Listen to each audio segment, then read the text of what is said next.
গ্রীষ্মকাল। হঠাৎ ভর দুপুরে মাথার উপর কোথা থেকে একরাশ কুচকুচে কালো মেঘ করে এলো, আর অমনি শুরু হয়ে গেল ঠান্ডা হাওয়ার সঙ্গে তুমুল ঝড়। ঝড়ের সঙ্গেই নেমে এলো চড়বড় করে বড় বড় ফোঁটার বৃষ্টি। দুদ্দার করে যে যার মতন আশ্রয় নিল নিরাপদ জায়গায়।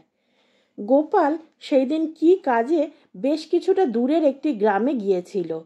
যখন ফিরল তখন মাথার উপর পাক খেতে শুরু করেছে কালো ধূসর মেঘ। গোপাল দ্রুত পা চালিয়ে যেই মাত্র রাজবাড়িতে ঢুকলো, অমনি শুরু হয়ে গেল ঝড় বৃষ্টি। রাজামশাই গোপালকে দেখে বললেন, কি হে গোপাল, দুর্যোগ সাথে নিয়েই বেরিয়েছিলে নাকি?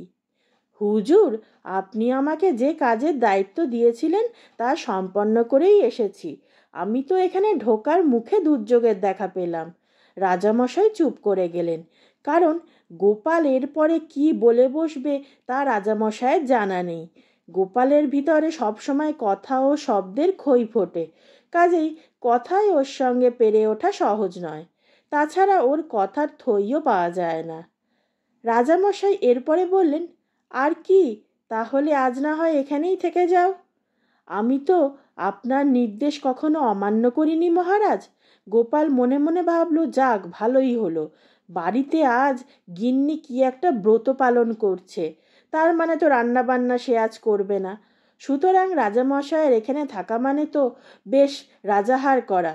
সে মনে মনে বেশ খুশিই হলো, আজ অনেক দিন বাদে বেশ একটু ভালো মন্দ খাওয়া যাবে। যথারীতি মধ্যাহ্নভোজন বেশ ভালোই হলো। গোপাল গুনে গুনে দেখল, এ তো পঞ্চব্যঞ্জন নয়, তার দ্বিগুণ, অর্থাৎ 10 থেকে 12টি পদ। গোপাল খেতে শুরু করলো। মাছ, মাংস, বিভিন্ন রকমের তরি তরকারি, ভাজা, ডাল সব মিলিয়ে, এবং শেষ পাতে আমের চাটনি, দই, মিষ্টি কিনা ছিল। এত রকমের পদ যখন থাকে তখন গোপাল ভাতের পরিমাণটা একটু কমিয়ে দেয়। খেয়ে দেয়ে অতিথি নিবাসের নরম গদিতে আরাম করে শুতে না শুতেই ঘুমিয়ে পড়ল গোপাল। এরপরে একজন ভৃত্য হাতে করে নিয়ে এসেছে এক গেলাস শরবত, কাজু আর পেস্তা দিয়ে তৈরি। অপূর্ব সে স্বাদ। ঢকঢক করে টেনে একটা তৃপ্তির ঢেঁকুর তুলল গোপাল। তারপরে বেশ কিছুক্ষণ গড়াগড়ি দিল গোপাল। তারপর হঠাৎ রাজামশাই তাকে ডেকে পাঠালেন।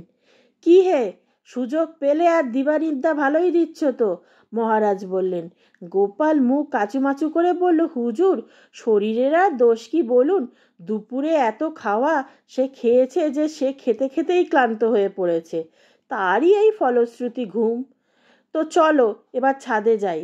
রাজামশাই বললেন, বৈশাখের ঝড় জল ক্ষণিকের, আকাশটা দেখো এখন কেমন পরিষ্কার হয়ে গিয়েছে। তারপর রাজামশাই ছাদে গিয়ে আকাশ দেখতে দেখতে বললেন, গোপাল জানো, তুমি তখনও আসোনি, আমি সবে এসে বসেছি, আর একটা তারা আকাশ থেকে খসে এসে আমার পায়ের কাছে পড়ল, আবার তেমনি আকাশে উঠে গেল। কি আশ্চর্য, তাই না? গোপালের চোখ মুখ দেখে রাজামশাই বুঝতে পারলেন গোপাল এই কথাটা ঠিক বিশ্বাস করছে না। তাই বললেন, কি বিশ্বাস হলো না বুঝি? গোপাল তখন সহাস্যে বলল, হুজুর, আপনার কথা আমি অবিশ্বাস করি কি করে, বরং নিজের চোখে দেখলে অবিশ্বাস করতাম, কিন্তু আপনার কথা এ জীবনে আমি কখনোই অবিশ্বাস করতে পারবো না। রাজামশাই গোপালের এই কথা শুনে হো হো করে হেসে উঠলেন। এই ধরনের সুন্দর সুন্দর গল্প শোনার জন্য এখনই আমার চ্যানেলটি সাবস্ক্রাইব করে নিন, আর গল্পটি কেমন লাগলো তা অবশ্যই কমেন্ট করে জানাবেন।